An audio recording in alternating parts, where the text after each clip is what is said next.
আর এটা তো এই হাদিসটা মুসান্নাফে ইবনে আবি শাইবার মধ্যে নেই, থাকলে আমি কিয়ামত পর্যন্ত আমার মরা পর্যন্ত আর কথা বলতে দেব না। নেই এটা মুসান্নাফে ইবনে আবি শাইবার নাই। আবি শাইবার আপনার কাছে কিতাব আছে এটা? সুন্দর প্রশ্ন করেছেন ভাইজান, ধন্যবাদ। আমার যুবক ভাই প্রশ্ন করেছেন যে প্রস্রাব পায়খানায় ঢোকার আগে যে দোয়া পড়ে এই সময়কে হাত তুলবো কিনা, মসজিদে যখন ঢুকি তখন হাত তুলবো কিনা। যখন রাসূলুল্লাহ আমাদের প্রত্যেকটা ক্ষেত্রে আদর্শ এবং অনুকরণীয়। এই ক্ষেত্রে মুহাদ্দিসিনে কাম ওনারা দোয়াকে দুই ভাগে বিভক্ত করেছেন।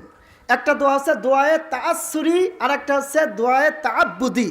একটা হচ্ছে ইবাদতের দোয়া, আর একটা হচ্ছে রাসূলুল্লাহ সাল্লাল্লাহু আলাইহি ওয়াসাল্লাম উনি যে দোয়াগুলো সাধারণভাবে পড়েছেন, উম্মতকে শিক্ষা দিয়েছেন যেই কাজের যে দোয়া, এই সকল কাজের ক্ষেত্রে হাত উঠানো এটা রাসূলুল্লাহ থেকে প্রমাণিত না। যেমন খাওয়ার আগে দোয়া করেছেন, হ্যাঁ, বিসমিল্লাহি ওয়া আলা বারাকাতিল্লাহ, বিসমিল্লাহি আলা বারাকাতিল্লাহ, হ্যাঁ, এভাবে রাসূলুল্লাহ দোয়া করেছেন। আবার খানা শেষে দোয়া করেছেন। আবার পথে যখন সফরে বের হবেন রাসূলুল্লাহ তখনও দোয়া করেছেন। সফর থেকে ফিরে এসে দোয়া করেছেন, আইবুনা তাইবুনা লিরাব্বিনা হামিদুন। আবার প্রস্রাব পায়খানা ঢোকার আগে, প্রস্রাব পায়খানা ঢোকার মানে প্রস্রাব পায়খানা থেকে ঢোকার বাহির হওয়ার পর যে দোয়া, এগুলোতে হাত উঠানোর প্রমাণ রাসূলুল্লাহ থেকে নাই, কোনো সাহাবী থেকেও নাই। এগুলোকে বলা হয় দোয়ায়ে তাআসসুরি অর্থাৎ দোয়ায়ে মাসুরা। বুঝাইতে পারছি বিষয়? এই সকল দোয়াতে হাত উঠানোর কোনো প্রমাণ রাসূলুল্লাহ থেকে নাই। কিন্তু যে সকল দোয়াতে, বিশেষ করে ফরজ নামাজের পরের দোয়া, কিসের দোয়া? ফরজ, হ্যাঁ, আমি কি বললাম এতক্ষণ? সম্মিলিত হতে পারে, একাকিত্ব হতে পারে। কোনটা? এটা শোনেন, একটা হাদিস না, এটা শোনেন।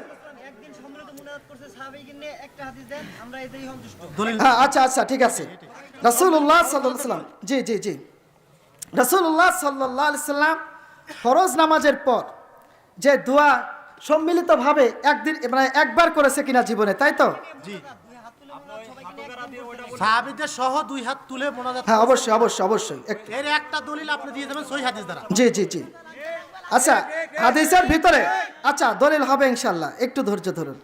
দেখুন, আপনার রাসূলুল্লাহ সাল্লাল্লাহু আলাইহি সাল্লাম থেকে যে ফরজ দোয়া, হ্যাঁ অবশ্যই মিলাবেন, কোনো সমস্যা নাই। আপনারা মিলাবেন না কেন? আমি এখানে এসেছি আলোচনা করতে, আপনারা মিলাবেন, অবশ্যই মিলাবেন। সম্মানিত সুধী, দেখুন এখানে আল্লাহ পাকের ডাইরেক্ট আদেশ, ওয়া ইজা সাআলাকা ইবাদি আন্নী করিব উজিবু দাওয়াতাদ দাঈ ইজা দাআন। এক, উদউনি আস্তাজিব লাকুম। আল্লাহ পাক বলেছেন তোমরা আমাকে ডাকো, আমি তোমাদের ডাকে সাড়া দিব। বুঝাইতে পেরেছি বিষয়? তাহলে কি এখানে আল্লাহ পাক কি একক আদেশ করেছেন নাকি সম্মিলিত আদেশ করেছেন? না, আপনি কি প্রশ্নের উত্তর কি দিচ্ছেন? কোনটা? না, এই যে আপনি একদিন দোয়া করাইছে সম্মিলিতভাবে নামাজের পরে। জি আপনি এইটারই অ্যানসার দিবেন। জি অবশ্যই। তাহলে এটা হচ্ছে কোরআন থেকে একটা আয়াতে কারিমা। আবার দেখুন, রাসূলুল্লাহ সাল্লাল্লাহু আলাইহি ওয়াসাল্লাম ফরজ সালাতের পর তিনি সম্মিলিত মোনাজাত করেছেন কিনা, এটাই তো আপনাদের প্রশ্ন। হ্যাঁ, মুসান্নাফে ইবনু আবি শাইবা, এই হাদিস গ্রন্থের নাম শুনেছেন আপনারা? হাদিস গ্রন্থের নাম শুনেছেন? দেখুন, মুসান্নাফে ইবনু আবি শাইবা আনিল আসওয়াদ ইবনে আমির রাদিয়াল্লাহু তাআলা আন আবিহি ক্বালা সাল্লাইতু মা'a রাসূলিল্লাহি সাল্লাল্লাহু আলাইহি ওয়াসাল্লাম আল ফাজরা ফালাম্মা সাল্লামা ইনহারাফা ওয়া রাফা'a ইয়াদাইহি ওয়া দা'a। হযরত আসওয়াদ ইবনে আমির রাদিয়াল্লাহু তাআলা তার পিতা থেকে বর্ণনা করেছেন। তার পিতা বলেন, আমি বিশ্বনবী মুহাম্মদ সাল্লাল্লাহু আলাইহি ওয়াসাল্লামের সঙ্গে একদিন ফজরের সালাত আদায় করলাম। কিসের সালাত? ফজরের সালাত আদায় করলাম। এরপর রাসূলুল্লাহ সাল্লাল্লাহু আলাইহি ওয়াসাল্লাম যখন ফজরের সালাত শেষ করলেন, ইনহারাফা, তিনি মুসল্লিদের দিকে ঘুরে বসলেন। কি করলেন? মুসল্লিদের দিকে ঘুরে বসলেন।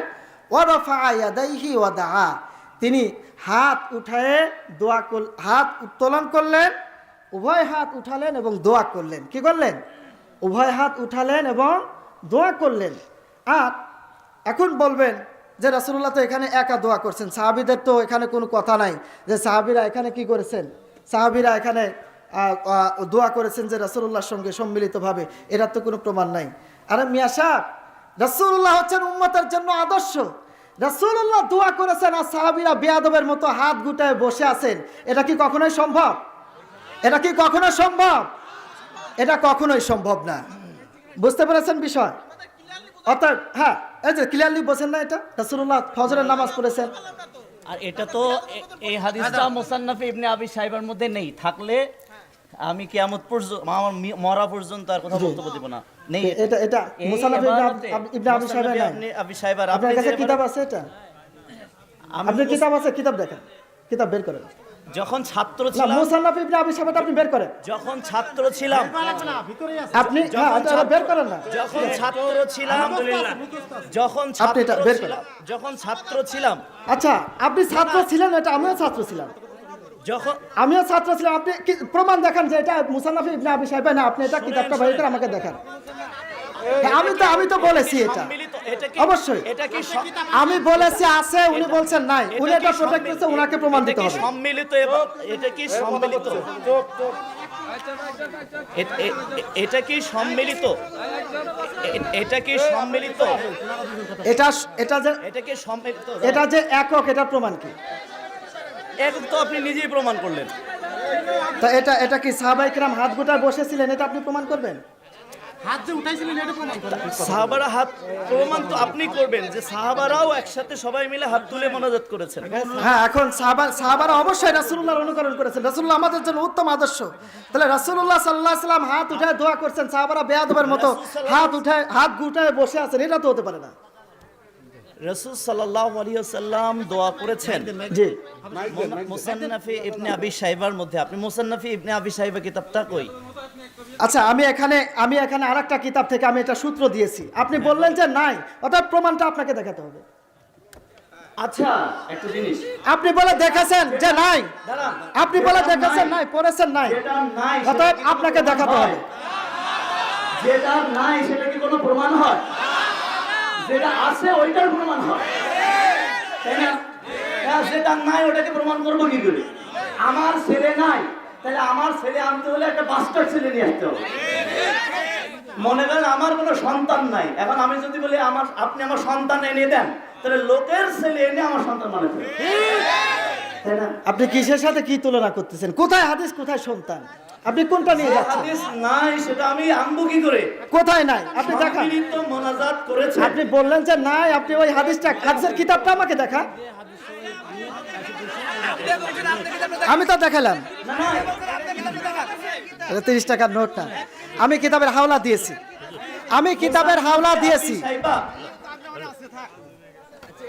না, না, উনি আমার ভাই। ওটা অরিজিনাল কিতাব না, এটা কিতাবের হাওলা। এটা কেন চটি বই কিতাব হয়েছে? বিষয় হচ্ছে না, উনি আমাদের শুনেন, একটা জিনিস বলি আপনাদেরকে, সেটা হচ্ছে উনি আমার কাছে সময় চেয়েছেন, আমি আপনাকে সময় দিয়েছি। আমি নিজেই বললাম আপনি কথা বলেন। এখন ইহুদি খ্রিস্টানদের শোনেন, ইহুদি খ্রিস্টানদের দালাল, এই যে নগদ শব্দগুলো, এই শব্দগুলো কত ভয়ঙ্কর এটা কি আপনি জানেন? যে আপনি ঠাস ঠাস করে কিছু যেমন বারবার বলছেন রাসূলুল্লাহ রাসূলুল্লাহ রাসূলুল্লাহ, আমি শুনতে শুনতে আসলাম নাউযুবিল্লাহি মিন যালিক, উম্মতের উপর ওয়াজিব হলো রাসূলুল্লাহ শব্দের সাথে সাথে তার উপর দরুদ পড়া, সাল্লাল্লাহু আলাইহি ওয়াসাল্লাম শব্দটা পড়া। আপনি বারবার, আমি যখন বের হলাম, বের হওয়ার সাথে সাথে আমি বারবার একটা শব্দ শুনছি, সেটা রাসূলুল্লাহ রাসূলুল্লাহ রাসূলুল্লাহ রাসূলুল্লাহর উপর এবার কথা হলো জি, যে আচ্ছা, আপনার আমার কথা নবী, শেষ হয়েছে। হ্যাঁ। শুনেন, আল্লাহ সুবহানাহু ওয়া তাআলা ওয়াজিব করেছেন যে রাসূলুল্লাহ বলার সঙ্গে সঙ্গে সেখানে তার নামের সাথে সাল্লাল্লাহু আলাইহি ওয়াসাল্লাম মিনিমাম এতটুকু। এখন কথা হচ্ছে যে ইহুদি খ্রিস্টানদের দালাল মুসলমানদেরকে এক দল এদিকে আর এক দল ওদিকে কেন দিবেন? আমরা মুসলিমরা এখন কি কাজ করব জানেন? আমাদের মুসলমানদের এখন কাজ হলো, দায়িত্ব হলো, ইহুদি এবং খ্রিস্টানরা যে হাতগুলো ভেঙে দেওয়ার সিদ্ধান্ত নিচ্ছে, সেখানে আমরা কে হাত তুলে দোয়া করব আর কে হাত ছেড়ে দোয়া করব, সেটা নিয়ে কি আমরা নিজেদের মধ্যে ইহুদি খ্রিস্টানদের দালাল বলতে পারি? এখন কেউ হাত তুলে দোয়া করছে একটা মিনিট অথবা কেউ হাত নামিয়ে দোয়া করছে। এখানে আমাদের কাউকে ইহুদি খ্রিস্টানদের দালাল টালাল কথা বলার কোনো প্রয়োজন নাই। কেমন শুনেন, এখানে আচ্ছা আপনি বললেন, আপনি বলেছেন, আমার কথা শুনেন, আপনি আমার ছাত্রেরও ছাত্র বয়সী, আপনি আমার ছাত্রেরও ছাত্র। আচ্ছা, আপনি রাসূলুল্লাহর জোরে উপরে- কথা না বলে বসে কথা আমি বলেন। রাসূলুল্লাহর বসেন। উপরে আপনি দরুদ বসেন। করেছি। বসেন প্লিজ আপনি বসেন। বললেন না, না, কিভাবে বসেন। বললেন না, আমি রাসূলুল্লাহর উপর দরুদ পড়ি নাই। রাসূলুল্লাহর বসেন, উপর প্রথম বসেন। বার দরুদ শরীফ পড়া ওয়াজিব, আমি সেটা আদায় করেছি। আচ্ছা, বসেন। আপনি কোন ভাবে ফতোয়া দিলেন যে আমি রাসূলুল্লাহ ফতোয়া দেইনি। বললেন আপনি দরুদ আমি পড়েন না? বারবার শুনেছি, আপনি আমি মিথ্যা শুনেছি। কথাটা জনগণকে কিভাবে বলেছেন? আপনি বসেন, বসেন। না না বসেন, ওনার সাথে কথা বলি আমি একটু কথা বলি। তো বিষয় হচ্ছে যে আমরা যারা হাত তুলে মানাজাত করে তাদেরকে কোনোদিন ইহুদি খ্রিস্টানদের দালাল ওই আলেমদেরকে মনে করি না আমরা। আর আমি এরকম কথা কোনোদিন বলিনি, আমিও বলিনি। কেমন? এখন কথা হচ্ছে যে আমরা এ ধরনের কথাগুলো আমাদের মধ্যে কিছু কিছু ভিন্ন মত থাকবেই, আর সেই ভিন্ন মতের প্রতি আমাদের সম্মান থাকবে, মহাব্বত থাকবে, ভালোবাসা থাকবে। আমি যদি আজকে প্রমাণ করি যে মাহতারাম, আমি এখন প্রমাণ করতে পারি, কিন্তু আমি এদিকে আজকে যাব না যে হাত তুলে মোনাজাত আমার রাসূল সাল্লাল্লাহু আলাইহি ওয়াসাল্লামের জীবনে সম্মিলিতভাবে ফরজ সালাতের পরে একদিন করেছেন এমন কোন একটা দলিল যদি থাকে, আল্লাহি আল্লাহর কসম অরিজিনাল সেই হাদিসের কিতাব দিয়ে যদি এখানে, আমি যখন ছাত্র ছিলাম কিতাব শুনেন, এই যে দাঁড়ান, আমরা যখন ছাত্র ছিলাম তখন কিতাব নিয়ে ঘুরতাম, এখন কিতাব মাথায় করে নিয়ে ঘুরি। তো এখন এমন ধরনের কোন হাদিস পাওয়া যাবে না, কিন্তু সম্মিলিতভাবে মানাজাত এরকম কোন জয়ীফ হাদিসও পাওয়া যাবে না। তারপরও আমরা যারা মানাজাত করে তাদেরকে কখনো আমরা হেয় প্রতিপন্ন করব না, বরং আজকে দাঁড়ান, এই কথা বলবেন না, কথা বলবেন না, এখানে কথা বলবেন না, এখানে কথা বলবেন না, আমি নিষেধ করছি, আমি নিষেধ করছি, এখানে মস্তানি করা যাবে না। এখন বিষয় হচ্ছে যে আজকে যেখানে ইহুদি, হিন্দু, এই শুনেন, হিন্দু, বৌদ্ধ, খ্রিস্টান মিলে এদেশেই ঐক্য পরিষদ আছে না? তাহলে আপনি আর আমি কেন একে অপরকে ইহুদি খ্রিস্টানদের দালাল এটা সেটা এই ধরনের কথা বলবো? আমরা, আপনি আমার বন্ধু, আপনি আমার ভাই, আমরা মহব্বত করে কথা বলবো, তাই না? আপনার সাথে আমি কেন দ্বন্দ্বে যাব? আমি, আপনি যাই বলতেন না কেন, আমি এ বিষয়ে কথা বলতাম না। যখন শুনলাম যে ওরা ইহুদি খ্রিস্টানদের দালাল, ওরা হলো মানে এই কথাগুলো আমরা কখনো ব্যবহার করব না মুসলমানদের ক্ষেত্রে। বরং ওনাকে বসিয়ে রেখে, আমি বলতাম না কথা, ওনাকে বসিয়ে রেখে বরং আমি, আপনি আমার মহব্বতের ভাই, বরং জেনে রাখুন আল্লাহর নবী সাল্লাল্লাহু আলাইহি ওয়াসাল্লাম বলেছেন, খেয়াল করুন, আমরা মহব্বতের সাথে কথা বলছি, আমাদের মধ্যে কিন্তু কোনো দ্বন্দ্ব নিয়ে কথা বলছি না, যাতে করে ওনার সাথে আজকে আমার একটা মহব্বতের সম্পর্ক তৈরি হয়, এজন্যই কথা বলতে এসেছি।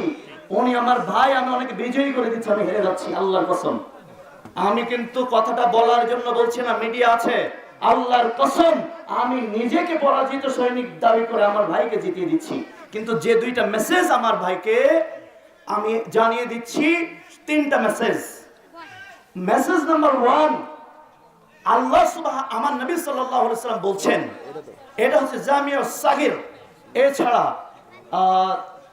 সহিহ ইবনে খুজাইমা, এটার হলো 113 নম্বর পৃষ্ঠার 9 নম্বর লাইনের হাদিস। আমার নবী সাল্লাল্লাহু আলাইহি ওয়াসাল্লাম বলছেন, 3 শ্রেণীর উপর কিয়ামত পর্যন্ত আল্লাহ বারাকাত রেখে দিয়েছেন। আল বারাকাত সালাসাতিন, এক হচ্ছে আলাইহি ফিল জামাআ, মুসলিম যখন একে অপরকে পৃথক ভাববে না, একে অপরকে নিজেদের থেকে ঘৃণা করবে না, মুসলিম যখন ঐক্যবদ্ধ থাকবে, মহব্বতের বন্ধনে আবদ্ধ হয়ে থাকবে, ওদের ওপর আল্লাহ রাব্বুল আলামিন কিয়ামত পর্যন্ত বরকত নাজিল করবেন। তাহলে আমার ভাই, আমরা একে অপরকে কোনোদিনও পৃথক মনে করব না। কিছু ভিন্নতা থাকবেই, এটা সাহাবা আজমাইনের সময়ও ছিল, কিন্তু তারা কখনো একে অপরকে ইহুদি খ্রিস্টানদের দালাল, ওরা আমাদের প্রতিপক্ষ, ওরা আমাদের শত্রু, এটা কখনো মনে করতেন না।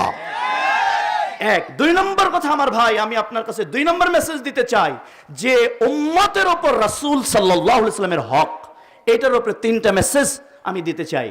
1 নম্বর হক হলো আমার নবী সাল্লাল্লাহু আলাইহি ওয়াসাল্লাম বলছেন তাফতারিকু হাদিহি উম্মাতিন সালাসা ওয়া সাবঈনা কুল্লুহুম ফিন্নার ইল্লা ওয়াহিদা, বলছেন যে আমার উম্মত 73 দলে বিভক্ত হবে। মুসার উম্মত 72 দলে বিভক্ত হয়ে গিয়েছিল, সবাই জাহান্নামে যাবে, একটা দল বাদে। সাহাবারা বললেন কারা তারা?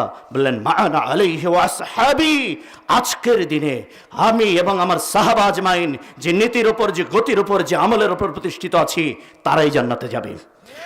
অতএব এই উম্মতের ওপর আমার রাসূলের হক হলো এই উম্মত অন্য কোন জায়গা থেকে দলিল গ্রহণ না করে আমার রাসূলের আমলের উপর থেকে দলিল গ্রহণ করবে এবং তারা ঐক্যবদ্ধ থাকবে, একে অপরকে তারা কখনো পৃথক ভাববে না।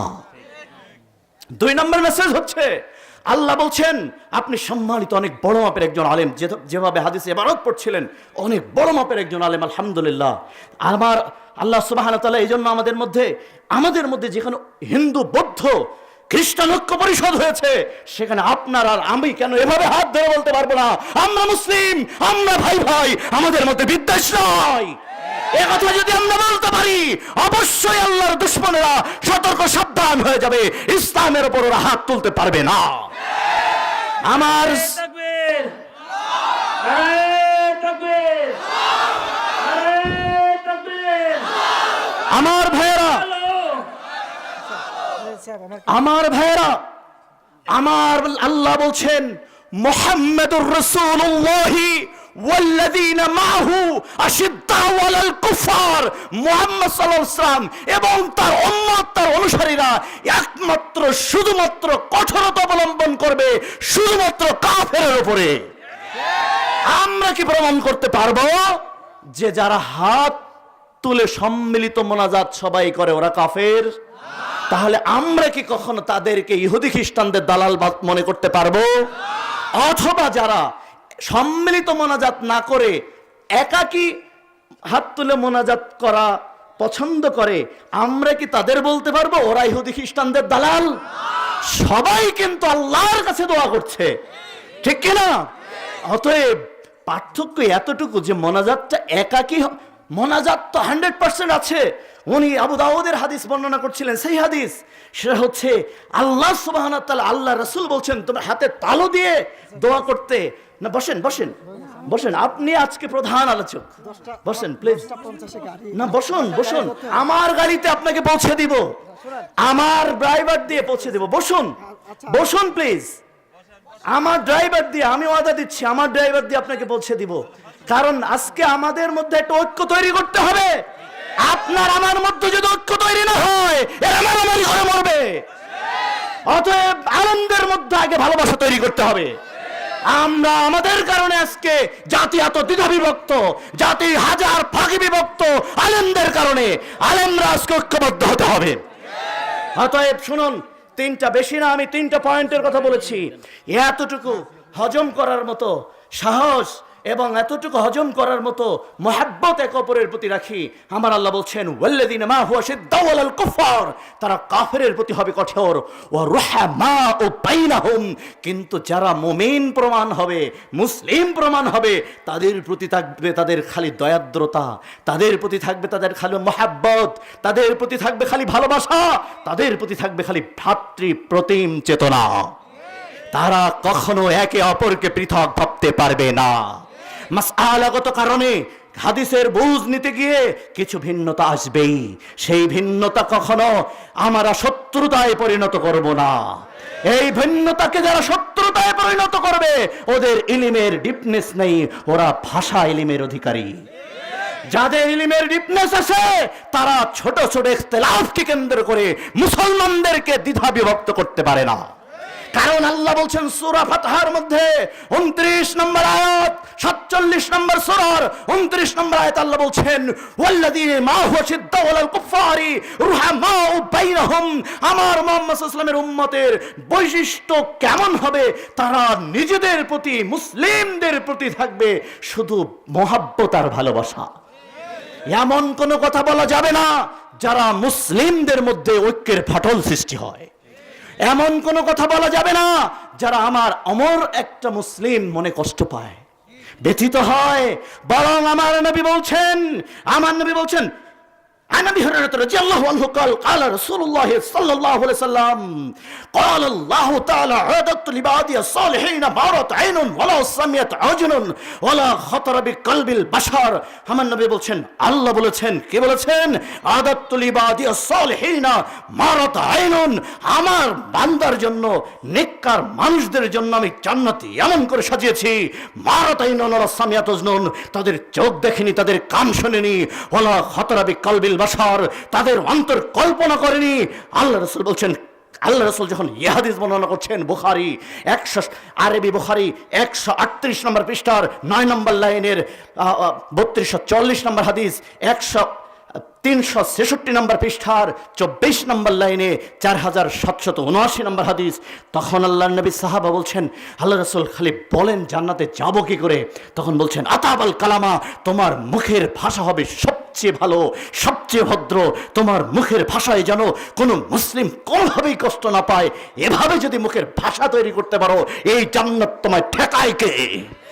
আল্লাহ রাসূল বলছেন, আতাবাল কালামা, তুমি মুখের ভাষাকে নরম করবে, মানুষকে হেউ তুচ্ছ করে কথা বলবে না, মানুষকে ছোট করে কথা বলবে না, মানুষকে মহব্বত করে কথা বলবে। আতাবাল কালামা ওয়া তাআম, মানুষকে তোমরা খাওয়ানোর চেষ্টা করবে। ওয়া আদামাস সিয়াম, তোমরা সিয়াম পালন করবে। ওয়া সাল্লা বিল লাইলি ওয়ান নাসি নিয়াম, মানুষগুলো যখন ঘুমিয়ে পড়বে তখন তাহাজ্জুদের সালাত আদায় করবে। এই মানুষগুলো ডাইরেক্ট জান্নাতে চলে যাবে। এরা হচ্ছে মুসলিম থেকে মিশকাতের 198 নম্বর পৃষ্ঠার 11 নম্বর লাইনের হাদিস বর্ণনা করেছেন ইমাম তিরমিজি হাদিস টেনে নিয়ে গেছেন মিশকাতে 198 নম্বর পৃষ্ঠায়। এরপরে আল্লাহ রাসূল সাল্লাল্লাহু আলাইহি সাল্লাম তাহলে বলছেন, আতাবাল কালাম, আমার ভাইরা, আজকে তাই আমি বলবো, আমি আমার ভাইয়ের প্রতি দয়াদ্র ভাষা ব্যবহার করব। আমি আমার আলেম ভাইয়ের প্রতি মহাব্বতপূর্ণ ভালোবাসা, বিনয় প্রদর্শন করে বলছি, আপনি মুসলিম, আমি মুসলিম, আপনি আমার ভাই, আমি আপনার ভাই। ইন্নামাল মুমিনুনা ইখওয়া, মুমিনরা হলো ভাই, মুমিনরা বন্ধু না, মুমিনরা ভাই। আল্লাহ পরিচয় করে দিয়েছেন। আমাদের কোনো কথায় যেন আমাদের এই ভ্রাতৃত্বের বন্ধন ছিঁড়ে না যায়। যদি ভ্রাতৃত্বের বন্ধন ছিঁড়ে যায়, জেনে রাখবেন, ঠাকুরগাঁওর মাটিতে যখন আমার কাছে জিজ্ঞাসা করা হয়েছিল তারাবির সালাত 8 রাকাত নাকি 20 রাকাত, যখন দুই দল একত্রিত হয়েছিল, আমি বললাম তোমাদের জন্য তারাবির সালাত পড়াই না জায়েজ। যেখানে তারাবির সালাত 8 রাকাত এবং 20 রাকাতকে কেন্দ্র করে মুসলমানদের মধ্যে ঐক্যের ফাটল সৃষ্টি হয়েছে, সেখানে আমি বলতে চাই, তোমরা সুন্নাতকে এখন প্রয়োজনে স্থগিত রেখে ফরজকে বাঁচাও, ঐক্যর বন্ধন আবদ্ধ থাকো। অতএব এই ব্যাপারটা নিয়ে আমাদের মধ্যে ভ্রাতৃত্ব ছিন্ন করার কোনো বক্তব্য দেওয়ার সুযোগ নাই।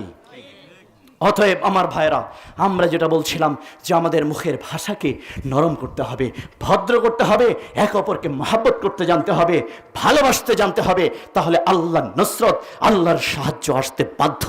আমরা কখনো এভাবে একে অপরকে হারানোর মানসিকতা নিয়ে কোনোদিন মঞ্চে যাব না, আল্লাহর কসম।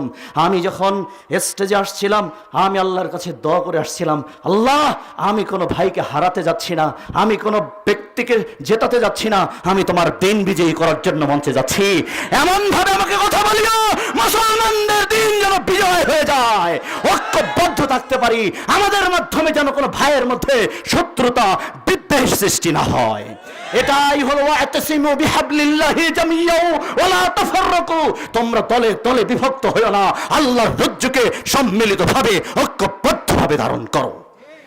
প্রয়োজনে মানাজাত যদি আমাদের এতই সমস্যা হয়, তাহলে মানাজাত যে ঐক্যবদ্ধভাবে করছে সে করুক, যে সম্মিলিতভাবে করছে সে তারটা করুক। প্রয়োজনে যদি এটা নিয়ে আমাদের বিদ্বেষ সৃষ্টি হয়, এটা নিয়ে আলোচনা করারই দরকার নেই। কারণ আমরা চাই যে আমাদের আজকে যখন আল্লাহর দুশমনেরা মুসলমানদের হাত থাকবে কি থাকবে না এটা নিয়ে প্রশ্ন, আর তোমরা সে সময় ঐক্যবদ্ধভাবে মানাজাত করবা না একাকী মানাজাত করবা? আরে তোমার হাত তো রাখতে চায় না আল্লাহর দুশমনেরা। যখন হাত থাকবে না তুমি মানাজাত করবা কি দিয়া?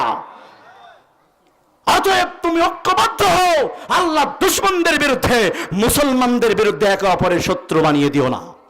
মুসলমান একে অপরকে একে অপরের প্রতিপক্ষ বানিও না। আল্লাহর কসম লাগে, আল্লাহর দোহাই লাগে, ওলামায়ে কেরাম যারা আজকে শুনছেন আমাকে, যে আজকে আল্লাহর দিনকে বিজয়ী করার জন্য, আল্লাহর দিনকে ধ্বংস করার জন্য সম্মিলিত কুফরি শক্তি আজকে ঐক্যজোট হয়েছে। অতএব সেই সম্মিলিত কুফরি শক্তিকে থামানোর জন্য আমাদের আজকে ঐক্যবদ্ধ হওয়ার বিকল্প নেই। অতএব এক নম্বর মেসেজ উম্মতের উপর রাসূল সাল্লাল্লাহু আলাইহি ওয়াসাল্লামের হকের এক নম্বর হচ্ছে উম্মতের মধ্যে কোনো রকম ফাটল সৃষ্টি হয় এমন কোনো কথা বলা যাবে না। কেমন? 2 নম্বর হক আল্লাহ বলছেন, আল্লাহ রাব্বুল আলামিন বলছেন, قُلْ إِن كُنتُمْ تُحِبُّونَ اللَّهَ فَاتَّبِعُونِي يُحْبِبْكُمُ اللَّهُ। হে নবী, তুমি বলো তোমরা কি আল্লাহকে ভালোবাসতে চাচ্ছ অথবা আল্লাহর ভালোবাসা পেতে চাচ্ছ? ফাত্তাবিউনি, তাহলে আমাকেই অনুসরণ করো, আমাকে ফলো করো। ইহবিবকুমুল্লাহ, তাহলে আল্লাহ নিজের পক্ষ থেকে তোমাদেরকে ভালোবাসা দিবেন। সূরা আলে ইমরান 3 নম্বর সূরার 31 নম্বর আয়াত। এই ফাত্তাবিউনি, যেহেতু অনেক বিজ্ঞ আলেম রয়েছেন, অন্যান্য ওলামায়ে আছেন, এই ফাত্তাবিউনি আরবিতে তাবউন তাবিআতুন এই ধাতু থেকে ফাত্তাবিউ শব্দ ব্যবহার হয়েছে। আপনারা অবাক হবেন, ফাত্তাবিউনি শব্দ এসেছে তাবউন ধাতু থেকে। আর তাবউন শব্দের আরবিতে বলা হয় গরুর বাচ্চা, ছাগলের বাচ্চা, গবাদি পশুর বাচ্চাকে তাবউন বলা হয়। আল্লাহ রাব্বুল আলামিন সেই ধাতু দিয়ে বলছেন ফাত্তাবিউনি, রাসূলকে তোমরা এভাবেই অনুসরণ করবে যেভাবে বাচ্চা গরু মা গরুকে অনুসরণ করে।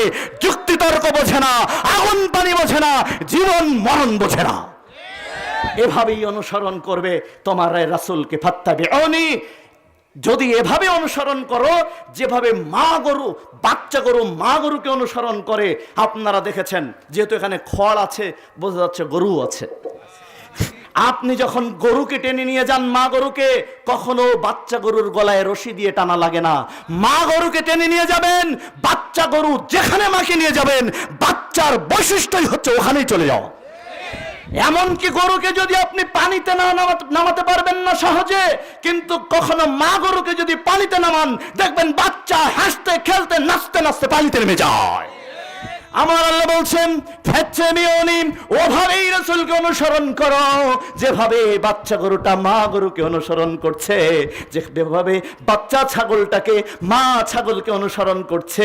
এভাবেই যদি তোমরা রাসূলকে অনুসরণ করতে পারো, ইহবিবকুমুল্লাহ, আল্লাহর নিজের পক্ষ থেকে তোমাদেরকে ভালোবাসা প্রদান করবে।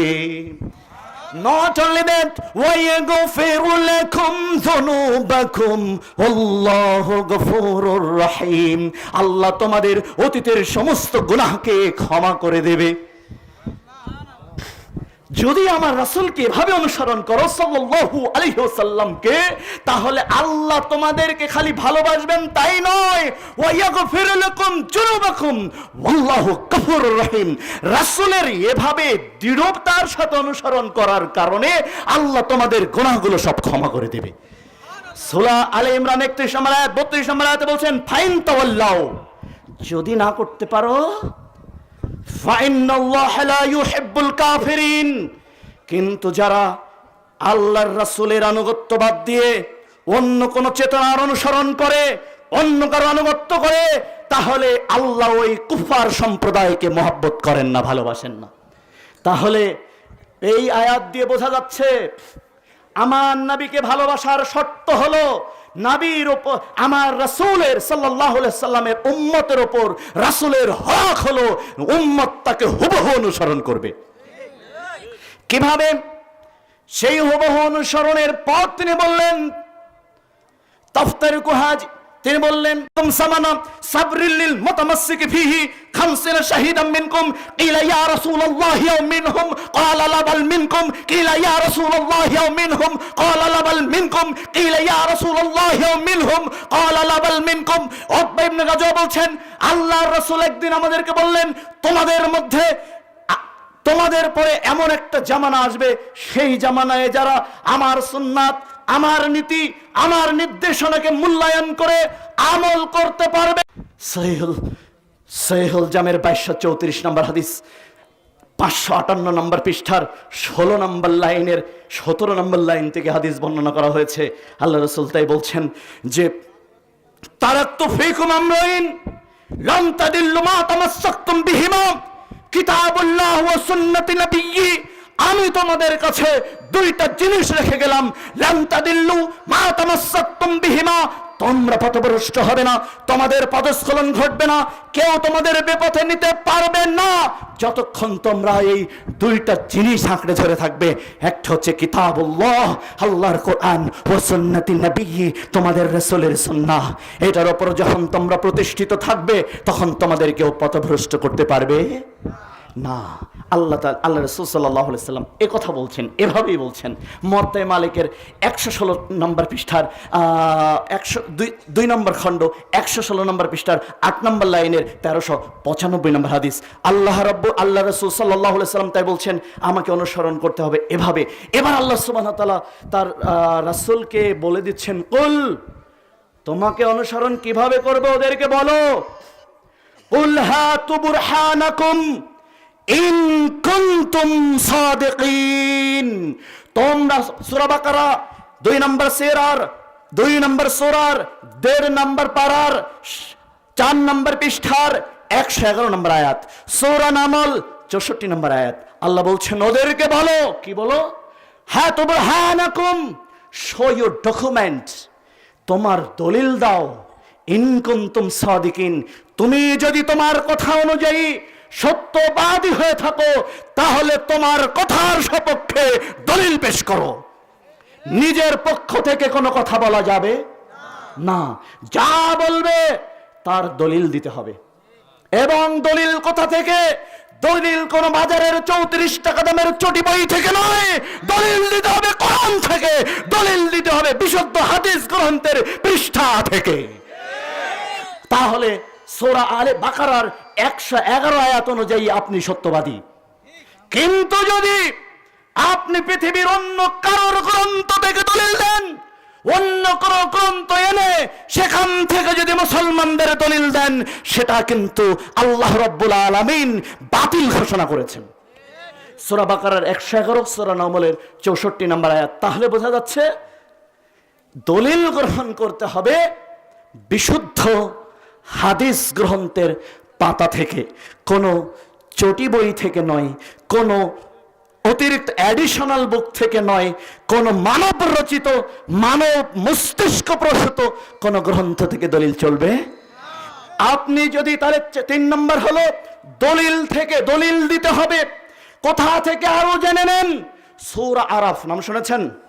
সূরা আরাফ 7 নম্বর সূরা, কত নম্বর? 7 নম্বর সূরার 3 নম্বর আয়াত। কত নম্বর সূরা? 7 নম্বর সূরার 8 নম্বর পারার 6 নম্বর পৃষ্ঠার 3 নম্বর আয়াত। আল্লাহ বলছেন ইত্তাবিউ মা উনজিলা ইলাইকুম মির রাব্বিকুম ওয়ালা তাত্তাবিউ মিন দুনিহি আউলিয়া কালিলাম মা তাযাক্কারুন। তোমরা অনুসরণ করবে তোমাদের প্রতিপালকের পক্ষ থেকে যা নাজিল করা হয়েছে, শুধুমাত্র তা।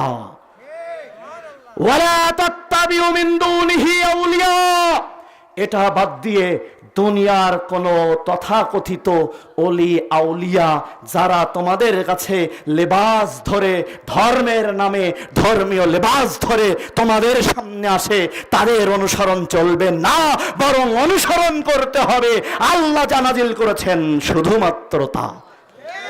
সূরা আরাফ 3 নম্বর আয়াত। আল্লাহ কি নাজিল করেছেন?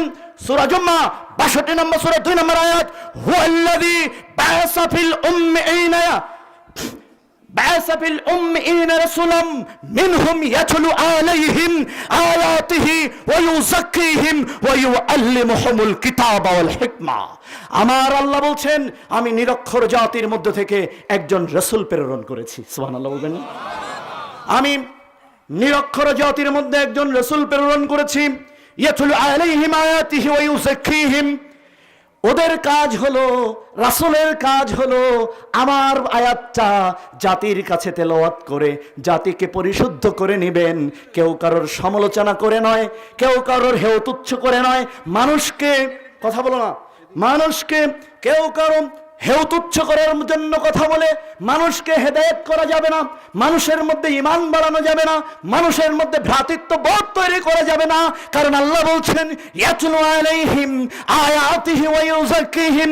যদি মানুষের মধ্যে ভ্রাতৃত্ববোধ তৈরি করতে চাও, যদি মানুষের মধ্যে আল্লাহর ভালোবাসা তৈরি করতে চাও, যদি মানুষের মধ্যে যত নোংরামি আছে, গোলামি আছে, হিংসা আছে, বিদ্বেষ আছে, গুনাহ আছে, সেই গুনাহ থেকে, হিংসা থেকে, বিদ্বেষ থেকে, পরশ্রী কাতরতা থেকে, অপরকে ছোট করা থেকে, অপরকে হেয় তুচ্ছ করা থেকে যদি মানুষকে শুদ্ধ করতে হয়, ইয়াতলু আলাইহিম আয়াতিহি, আমার আয়াত তাদের সামনে তেলাওয়াত করে করে শোনাতে হবে। তাহলে আজকে আলেমদের দায়িত্ব হলো পৃথিবীর অন্য কোনো গ্রন্থ থেকে নয়, এখানে বসে সরাসরি কোরআন আয়াত পড়বে, অনুবাদ করবে। আল্লাহ বলেন, জাদাতুহুম ঈমানা, যখন আমার আয়াত তেলাওয়াত করা হবে আমার পক্ষ থেকে ওদের ঈমান বাড়িয়ে দেওয়া হবে। আমার ভাইয়েরা, কাউকে সমালোচনার মধ্যে ঈমান বাড়ে না, কাউকে ছোট হেয় তুচ্ছ করে, কাউকে ছোট করে দেখে মানুষকে হেদায়েত করা যাবে না, মানুষকে হেদায়েতের পথে আনা যাবে না, মানুষকে আল্লাহর পথে উঠিয়ে দেওয়া যাবে না। আল্লাহর আয়াত এবং রাসূলের হাদিস তেলাওয়াত করে করে মানুষের মনটা পবিত্র করে ফেলতে হবে। ইয়াতলু আলাইহিম আয়াতিহি ওয়া ইউযাক্কিহিম ওয়া ইউআল্লিমুহুমুল কিতাবা ওয়াল হিকমা, এবং মানুষকে তালিম দিতে হবে শুধুমাত্র আল্লাহর আয়াত পড়ার মাধ্যমে এবং রাসূলের হাদিস পড়ার মাধ্যমে। সূরা জুম্মা 62 নম্বর সূরার 2 নম্বর আয়াত, সেখানে আজকে জাতির মধ্যে স্থান দখল করে নিয়েছে কোন দল কি করে, কোন আলেম কি করে, এটা নিয়ে আজকে সমালোচনা, এটা নিয়ে একে অপরকে তুচ্ছ করা। অথচ আল্লাহ বলেছেন, আল্লাহর বন্ধুরা, আল্লাহ বলছেন সূরা আল ইমরান 3 নম্বর সূরার 4 নম্বর পারার 27 নম্বর আয়াত, লা ইয়াত্তাখিযুল মুমিনুনাল কাফিরিনা আউলিয়া মিন দুনিল মুমিনিন ওয়া মান ইয়াফআল যালিকা ফালাইসা মিনাল্লাহি বিশাইইন ইল্লাম তাত্তাকু মিনহুম তুকা ওয়া ইউহাজ্জিরুকুমুল্লাহু নাফসাহু ওয়া ইলাল্লাহিল মাসির। সম্মিলিত তাগুতি শক্তি আল্লাহর দ্বীনকে পৃথিবী থেকে বিদায় করার জন্য ঐক্যবদ্ধ হচ্ছে, আর তোমরা একে অপরের সাথে বন্ধুত্ব বাদ দিয়ে আল্লাহর শত্রুদের সাথে হাত মেলাচ্ছ। আল্লাহ আফসোস করেছেন। অতএব মুমিনদের উচিত হবে না কাফেরদের সাথে কোনো সম্পর্ক রাখা, বরং মুমিনদের উচিত হবে নিজেদের প্রতি সম্পর্ক উন্নত করা। কি সুন্দর কথা! লা ইয়াত্তাখিযুল মুমিনুনাল কাফিরিনা আউলিয়া মিন দুনিল মুমিনিন। মুমিনদের উচিত হবে না কাফেরদের সন্তুষ্ট করা, কাফেরদের দিন বিজয়ী করার জন্য চেষ্টা করা, বরং মুমিনদের উচিত হবে নিজেদের প্রতি নিজ ভালোবাসা, বন্ধুত্ব সৃষ্টি করা, এবং কাফেরদের সাথে হবে তাদের শত্রুতা। কাদের সাথে হবে? কাফেরদের সাথে। আজকে কি আমরা বলতে পারবো মুফতি, আমার ভাইয়ের নাম হচ্ছে মুফতি কি হাবিবুল্লাহ, তাহলে আমি কি বলতে পারবো, মনে করুন মুফতি হাবিবুল্লাহ একাকী মোনাজাত করে আর আমি কাজী ইউসুফ জাহান সকলকে নিয়ে সম্মিলিত মোনাজাত করি, তাহলে আমি কি বলতে পারবো মুফতি হাবিবুল্লাহ সাহেব কাফের হয়ে গেছে? অথবা মুফতি হাবিবুল্লাহ হাফেজাহুল্লাহ কি বলতে পারবেন উনি সম্মিলিতভাবে মোনাজাত করার কারণে কাফের হয়ে গেছে? কাফের কারা? ওরাই তো কাফের যারা আল্লাহর জমিন থেকে আল্লাহর দ্বীনকে মিটিয়ে দেওয়ার জন্য চেষ্টা করে। ওরাই তো কাফের, যারা আল্লাহকে অস্বীকার করে, যারা আল্লাহকে অবিশ্বাস করে, আল্লাহর দিন থেকে, আল্লাহর দিনকে দুনিয়া থেকে মিটিয়ে দেওয়ার জন্য চেষ্টা করে। তাহলে আমরা কি কাফেরদের সন্তুষ্ট করার জন্য চেষ্টা করছি? আমাদের চেষ্টা থাকবে আল্লাহকে সন্তুষ্ট করার জন্য। এজন্য আমরা কোথাও কোনো ওয়াজে, কোনো নসিহাতে, কোনো জায়গায় মুসলমানদেরকে হেয় তুচ্ছ করে কথা বলবো না, বরং আল্লাহ রাব্বুল আলামিন আমাদের দিন দিয়েছেন, স্পষ্ট করে দিয়েছেন এবং দলিল সহকারে উপস্থাপন করতে বলেছেন। আপনাদের কাছে ওলামা একরামকে সাক্ষী রেখে 3টা প্রশ্ন করি। এক হচ্ছে, আচ্ছা বলুন তো, আমাদের দিন সংরক্ষিত নাকি অরক্ষিত? আমি মার্কিন যুক্তরাষ্ট্রের মাইকেল জেমসের সাথে বসেছিলাম, ভদ্রলোককে বলেছিলাম, if you are able to prove that only just before 500 years ago the Bible and the present Bible is same, I have no doubt that your religion is right. আমি বলছি, তুমি যদি 500 বছর আগের যে বাইবেলটা, বেশি দূরে যেতে হবে না, আর 2022 সালের 20 সালের বাইবেল, 20 সালে বসেছিলাম, এই দুইটা যদি সেম প্রমাণ করতে পারো, আমি মনে করতে পারি তোমার ধর্ম ঠিক আছে। তখন সে আমাকে বলেছিল যে না, বিগত 138 বছর আগে আমাদের 2 বার পরিবর্তন হয়েছে, বেশি দূরে যেতে হবে না। আমি বলেছিলাম, আমি প্রয়োজনে তোমার ধর্ম গ্রহণ করব, ইসলাম ত্যাগ করব, যদি প্রমাণ করতে পারো 1450 বছর আগের কোরআন আর 2020 সালে কোরআনের একটা অক্ষর পরিবর্তন হয়েছে, আমি ইসলাম ছেড়ে দেব। সে সেদিন ক্রন্দন করেছিল আর বলেছিল, brother Yusuf, actually I have no doubt to say that there is no doubt in Islam. সে বলেছিল, ইসলামে কোনো সন্দেহ নেই। আমি বললাম, তাহলে তুমি কেন গোলামি করছো? বলছে, just I like to follow the previous. বলছে, আমি শুধুমাত্র আমার পূর্ববর্তীদের অনুসরণ করছি। আর আমি বলেছিলাম, আমি শুধুমাত্র আমার আল্লাহকে অনুসরণ করছি রাসূলের মাধ্যমে। সে সেদিন, তাই আমি ওকে সেদিন বলেছিলাম, মিস্টার কার্নস মাইন্ডেড দ্যাট ইসলাম সংরক্ষিত ধর্ম, আর পৃথিবীতে যত ধর্ম এবং ধর্মগ্রন্থ আছে সব অরক্ষিত। তাই মুসলমানদের সংরক্ষিত জায়গা থেকে দলিল নিতে হবে। এটা কোনো জারজ ধর্মের নাম নয়। বাজারের যে কোনো কিতাব সামনে এসে সেখান থেকে মুসলমানদের দলিল গ্রহণ করতে হবে। আল্লাহ তাআলা বলছেন, ইন্না নাহনু নাযালনা যিকরা ওয়া ইন্নাহু লাহাফিজুন। এই জিকির তথা ইসলাম, কোরআন এবং হাদিস আমি নাজিল করেছি, সংরক্ষণের দায়িত্ব আমি গ্রহণ করেছি। তার মানে কিয়ামত পর্যন্ত বুখারী, মুসলিম, তিরমিজি, আবু দাউদ, নাসাই, ইবনে মাসা, মুসনাদ ইবনে শাইবা, মুসনাদ ইবনে আব্দুর রাজ্জাক, মুসনাদ ইবনে আবি শাইবা, মুসনাদ ইবনে আব্দুর রাজ্জাক, মুসনাদ ইবনে হাকিম, দারাকুতনি, এছাড়া মুসন্নাফে আবু শাইবা, এছাড়া মুসন্নাদ মুহাম্মদ, মুসন্নাদ আহমদ, এই সমস্ত হাদিস গ্রন্থের মধ্যে যত সহিহ হাদিস সন্নিবেশিত হয়েছে, কিয়ামত পর্যন্ত এই হাদিসের মধ্যে একটা শব্দ ঢোকানোর দুঃসাহস কারোর হবে না এবং তারা সক্ষম হবে না। কারণ হাদিস আজকে হাদিস গ্রন্থের মধ্যে নাই, আজকে লক্ষ লক্ষ হাদিসের হাফেজ তৈরি হয়ে আছে। হাদিস, কোরআন আজকে শুধুমাত্র এই গ্রন্থের মধ্যেই নাই, কোরআন আজকে মুসলমানদের হৃদয়ের মধ্যে রয়েছে। আমি মাইকেল হ্যান্ডকে জিজ্ঞাসা করেছিলাম, তোমার বাইবেল বেশি নয়, 1 থেকে 10 পৃষ্ঠা ডাইরেক্ট হেফজ বলতে পারবে, পৃথিবীর একজনকে যদি হাফেজ দেখাতে পারো, আজকে তোমার ধর্ম গ্রহণ করব। আর আমি বলেছিলাম, আমি শুধু নয়, আমারটা বলতে চাই না, আমার ছাত্রদেরকে নিয়ে আসবো, সূরা ফাতিহা থেকে শুরু করে নাস পর্যন্ত বলবে, একটা বারের জন্য লোকমা দেওয়া লাগবে না, হুবহু বলবে যা কোরআনে আছে। দিস ইজ চ্যালেঞ্জ অফ আল্লাহ সুবহানাহু ওয়া তাআলা। এটাই আল্লাহর চ্যানেল, ইন্না নাহনু নাযালনা যিকরি ওয়া ইন্নাহু লাহাফিজুন। আমি কোরআন নাজিল করেছি, আমি আল্লাহ রাসূলকে নাজিল করেছি, এর হেফাজতের দায়িত্ব আমি নিয়েছি। অতএব বাইবেল, অন্যান্য যে সমস্ত গীতা, অন্যান্য গ্রন্থ, আর অথবা পৃথিবীর অন্য কোনো লেখকের কোনো গ্রন্থ সংরক্ষণের দায়িত্ব আল্লাহ গ্রহণ করে। আল্লাহ সংরক্ষণ করেছেন আমার রাসূলের হাদিসকে, আল্লাহ সংরক্ষণ করেছেন আমার আল্লাহর কোরআনকে, ঠিক কিনা? অতএব মুসলমানদেরকে সরাসরি ডাইরেক্ট মা কিতাব অর্থাৎ অরিজিনাল কিতাব থেকেই দলিল গ্রহণ করে পথ চলতে হবে। তাহলেই তারাক্তু ফিক তাফতারিকু হাজি উম্মাতিন সালাসা সাবিনা কুল্লুহুম ফিন্নার ইল্লা ওয়াহিদা। আল্লাহ রাসূল বলেন তারাক্তু ফিকুম আমরাইন লাম তাদুল্লু মা তামাসসাকতুম বিহিমা কিতাবুল্লাহ ওয়া সুন্নাতি নবী। তাহলেই তোমরা পথভ্রষ্ট হবে না। যতক্ষণ পর্যন্ত এই মূল গ্রন্থ থেকে তোমরা দলিল গ্রহণ করবে ততক্ষণ তোমরা পথভ্রষ্ট হবে। ক্লিয়ার কথা? ভালো করে বুঝবেন ভাই। আমি বিশ্বাস করুন আবার বলে আল্লাহর কসম, আমি জিততে আসিনি, আমি হার স্বীকার করে কথা বলছি। আমি আল্লাহর দিনকে বিজয়ী করার জন্য আমার মুসলিম ভাইয়ের মধ্যে যাতে আর আজকের পর থেকে বিতৃষ্ণা না থাকে, বিদ্বেষ না থাকে, আমরা একই মঞ্চে হাসতে খেলতে গলা জড়িয়ে ধরে এসে কথা বলবো, একে অপরের পক্ষে বলবো, একে অপরকে ভালোবেসে কথা বলবো, কাউকে হেউ তুচ্ছ করে কথা বলবো না, এবং কথা বলবো ডাইরেক্ট আল্লাহর কোরআন থেকে, কথা বলবো ডাইরেক্ট হাদিস থেকে। তাহলে কারোর মধ্যে কোনো আফসোস থাকবে না। এরপরে 2 নম্বর প্রশ্ন, আমাদের দিন তাহলে কি বুঝলেন? আমাদের দিন কি? রাসূলের, আমার রাসূলের উম্মতের উপর রাসূলের হক হলো এই সংরক্ষিত দিন থেকে দিন গ্রহণ করতে হবে।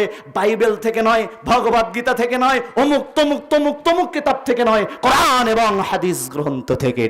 কথা ক্লিয়ার? 6 নম্বর, আমাদের দিন রাসূলের দিনকে পরিপূর্ণ নাকি অপরিপূর্ণ ভাববেন? জি।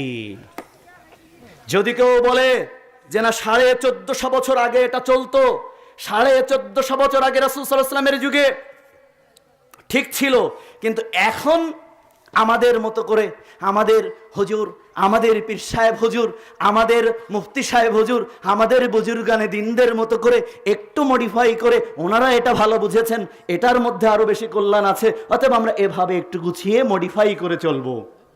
চলবে তো? জি চলবে? চলবে না। আল্লাহ সূরা মায়েদার 5 নম্বর সূরা 3 নম্বর আয়াতে বলে দিয়েছেন, না এগুড়েও বালি আও আল ইয়াউমা আকমালতু লাকুম দীনাকুম ওয়া আতমামতু লাকুম নি'মাতি ওয়া রাদিতু লাকুম ইসলাম দীনা। আজকের দিনে তোমাদের উপর আমাদের দিনকে পূর্ণ করে দিলাম। কিয়ামত পর্যন্ত কারোর উপর দায়িত্ব রাখেনি, তারা নিজেদের পক্ষ থেকে পূর্ণ করবে। কে পূর্ণ করে দিয়েছেন? আমার রাসূলের জীবদ্দশায় আমার আল্লাহ আমার নবী সাল্লাল্লাহু আলাইহি সাল্লামের উপর দিনকে পরিপূর্ণ করে দিয়েছেন, ঠিক না? অতএব সেদিনকে আর নিজেদের পক্ষ থেকে পূর্ণ করলে নিতান্তই তার কপালে ছাটার বাড়ি লাগবে। কিভাবে লাগবে? আলী রাদিয়াল্লাহু আনহু বলেন, আন আলী রাদিয়াল্লাহু আনহু قال قال رسول الله صلى الله عليه وسلم। আমি আবারও বলছি, আমি নিউট্রাল গিয়ার থেকে কথা বলছি, আমি কোনো দলের এজেন্ট থেকে কথা বলছি না, আল্লাহর কসম আমি আল্লাহর এজেন্ট হিসেবে কথা বলছি। যদি আপনি নিউট্রাল গিয়ারে আসতে পারেন, নিজের মধ্যে গো না নিয়া, অহংকার না নিয়া, আমিত্ব না নিয়া যদি কথা বলতে পারেন, তাহলে আপনি আজকে হক পেয়ে যাবেন। দৃঢ়ভাবে বিশ্বাস করি। কেন জানেন? এই যে একজন এসপি একটু আগে স্ট্যাটাস দিয়েছে, ওই যে আমার পিএসকে দেখাচ্ছিলাম, বলছে আমার চাকরির জীবনে একজন বক্তাকে শুধুমাত্র কোনো বিনিময় ছাড়া আনতে পেরেছি, সেটা হচ্ছে কাজী ইউসুফ জাহান। মাহবুব বিরাট বড় একজন অফিসার, তিনি বলেছেন, উল্লেখ্য জাতির উদ্দেশ্যে বলে যাচ্ছি, এখানে তো অনেকের পরিচয় আছে, 2014 সাল পর্যন্ত কোনো মাহফিল থেকে কোনো অর্থ গ্রহণ করেনি, খায়ওনি, বিনা টাকায় বিনা খাওয়ায় গিয়েছি। আপনারা যখন কান্নাকাটি করেন যে আপনাকে একটু খাওয়ানোর জন্য চেষ্টা করি আমরা, একটু খান না, কান্না করেছে অনেকে, তাই এখন আপনার ওখানে গিয়ে একটু খাই। আগে রুটি বানিয়ে নিয়ে যেতাম, খেতে খেতে যেতাম, আর খেতে খেতে আসতাম, নিজের পকেটের টাকা খরচ করে 2014 সাল পর্যন্ত মাহফিল করেছি 22 বছরের জীবনে। আর 2014 সালের পরে যে যেটা দেয় না দেখে ব্যাগের মধ্যে পিএসকে ঢুকিয়ে দিয়েছি, ওটা সরাসরি নিয়ে ইয়াতিম বিভাগে দান করা হয়। তাসির হবে না মানে? আমি আল্লাহর কাছে দোয়া করে এখানে আসি, আমার মুসলিমদের মধ্যে দিন বিজয় করার জন্য। আল্লাহ তোমার সন্তুষ্টির জন্য যাচ্ছি, তুমি বিজয় করে দিও তোমার দিনকে। হক পাবেন না মানে? আপনি পাবেন, আপনার বাপও পাবে, ইনশাল্লাহ পাবেই। কেন জানেন? কারণ হচ্ছে যশোরে গিয়েছি গত সপ্তাহে, আমার গাড়ি সেদিন সমস্যা ছিল, আলামিন নামক ড্রাইভারকে নিয়ে গেছি, প্রযুক্তির মাধ্যমে হয়তো সে শুনবে 13,000 টাকা খরচ হয়েছে মোহতারাম, 13,000 টাকা খরচ হয়েছে।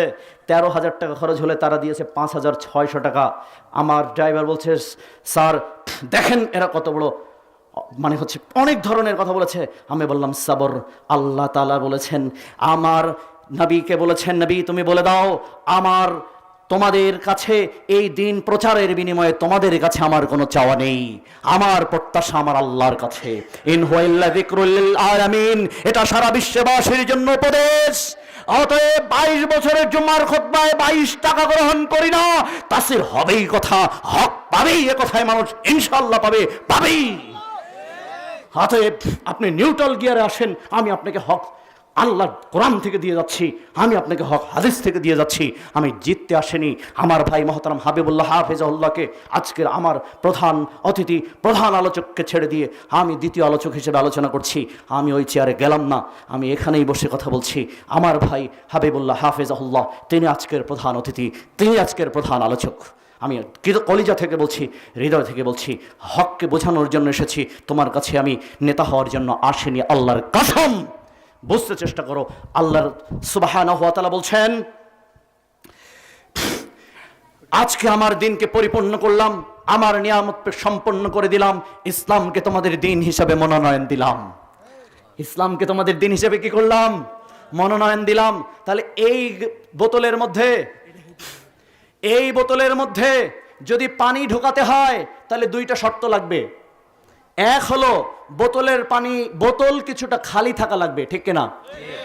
আর না হয় কিছু পানি ফেলে দিতে হবে, দিয়ে তারপর পানি ঢোকাতে হবে।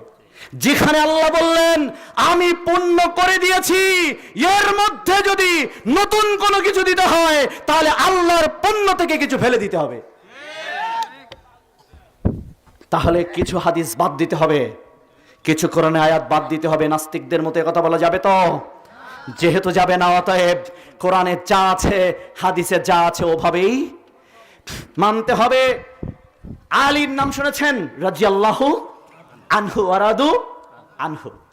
আলী রাদিয়াল্লাহু আনহু বলেন, সামিতু রাসূলুল্লাহ সাল্লাল্লাহু আলাইহি ওয়াসাল্লাম ইয়াকুল, আমি আল্লাহর রাসূলকে বলতে শুনেছি, পামান হাদাসা হাদাসান আও ওয়া মুহদিসান ফালাইহি লানাল্লাহু ওয়াল মালাইকাতি ওয়ান নাস আজমাইন লা ইয়াকবালু মিনহু আদলুন ওয়ালা সারফুন।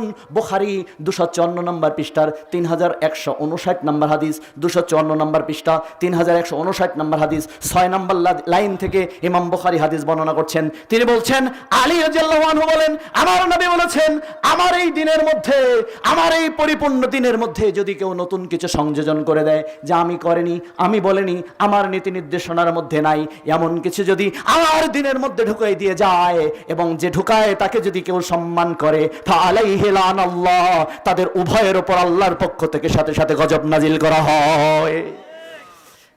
তার মানে হলো হাদিসে যা আছে বিশুদ্ধ হাদিস থেকে প্রমাণ হয়ে ওই আমলটা যদি বাদ দিয়ে কোনো মানুষ অযাচিত জায়গা থেকে, অরক্ষিত জায়গা থেকে যদি সে দিন মানতে যায়, তাহলে তার উপর আল্লাহর পক্ষ থেকে গজব নাজিল করা হয়। ওয়াল মালাইকা, সমস্ত ফেরেশতারা তাদের উপর অভিশাপ দিতে থাকে। ওয়ান নাস আজমাইন, সমগ্র মানব জাতির অভিশাপ তাদের উপর বর্ষিত হয়। লা ইয়াকবালু মিনহু আদলুন ওয়ালা সারফুন, তাদের ফরজ এবং নফল কোন ইবাদত আল্লাহর কবুল করে না। তার মানে হলো যায়িফ, জাল, মাউযু এমন হাদিসগুলো থেকে যদি মুসলমানদেরকে উদ্বুদ্ধ করা হয়, মুসলমানদেরকে আমার রাসূল করেননি, আমার রাসূলের জীবদ্দশায় ছিল না, এমনভাবে যদি মুসলমানদেরকে তুলে দেওয়া হয়, মুসলমানদেরকে উৎসাহিত করা হয়, মুসলমানদেরকে এগিয়ে দেওয়া হয়, সাথে সাথে তাদের উপর আল্লাহর পক্ষ থেকে গজব নাজিল করা হয়। কারণ আল্লাহর দিন কোনো ভুই পড়ে ওঠা থেকে দিন নয়, আল্লাহর দিন হলো আল্লাহর আসমান থেকে পাঠানো ওহী। আল্লাহ নিজেই বলছেন, ওমা ইয়ানতিকু আনিল হাওয়া ইন হুয়া ইল্লা ওয়াহয়ু ইউহা, আমার রাসূল নিজের পক্ষ থেকে কোনো কথা বলে না, আমার রাসূল যা বলে আল্লাহর পক্ষ থেকে পাঠানো। আল্লাহ যা বলতে বলেছেন শুধুমাত্র তা আমার রাসূল বলে। অতএব লা তাকযিবু আলাইয়া ফাইন্নাহু মান কাযাবা আলাইয়া ফালিয়ালিন নার। বুখারী 72 নম্বর পৃষ্ঠার 6 নম্বর লাইনের 108 নম্বর হাদিস, আল্লাহর নবী সাল্লাল্লাহু আলাইহি সাল্লাম বলছেন, আমার নামে আমার পক্ষ থেকে যদি কোনো কথা বানিয়ে বলা হয়, তোমরা বানিয়ে বলবে না। লা তাকযিবু আলাইয়া, আমার নামে মিথ্যাচার করবে না, আমার নামে বানিয়ে বলবে না। অতএব আমার পক্ষ থেকে যেটা স্পষ্ট, আমার পক্ষ থেকে যেটা পরিষ্কার, আমার পক্ষ থেকে যেটা স্পষ্টভাবে বিবরণ হয়েছে, শুধুমাত্র সেটা তোমরা মানুষের কাছে পৌঁছাবে। কিন্তু আমার পক্ষ থেকে যদি কোনো কথা বানিয়ে প্রচার করা হয়, ওই লোকটার থাকার জায়গা হবে সরাসরি জাহান্নাম। তার থাকার জায়গা কোথায় হবে? জাহান্নাম। তার মানে আমার রাসূলের নামে বলতে হলে একটা বেগুন কিনতে গেলে যেমন ঘুরিয়ে ঘুরিয়ে ঘুরিয়ে ঘুরিয়ে দেখতে হয়, যার দাম 1 টাকাও না, আর আমার রাসূলের একটা হাদিসের দাম এই পৃথিবী এবং এর মধ্যে যা কিছু আছে তার চেয়ে বেশি। অতএব হাদিসটা ঘুরিয়ে ঘুরিয়ে ঘুরিয়ে ঘুরিয়ে ঘুরিয়ে ঘুরিয়ে দেখে বিশুদ্ধ বিবেচনা হলেই রাসূলের পক্ষ থেকে বর্ণনা করতে হবে। কোনোভাবেই পোকা ধরা রাসূলের নয়, সন্দেহ আছে এমন কিছু বর্ণনা করলে ফালা লা তাকযিব আলাইয়া ফাইন্নাহুম মান কাযাবা আলাইয়া ফালিয়ালিন নার, যে আমার ব্যাপারে বানিয়ে কথা বলবে তার থাকার জায়গা জাহান্নাম হবে। তার থাকার জায়গা কোথায় হবে? জাহান্নাম হবে।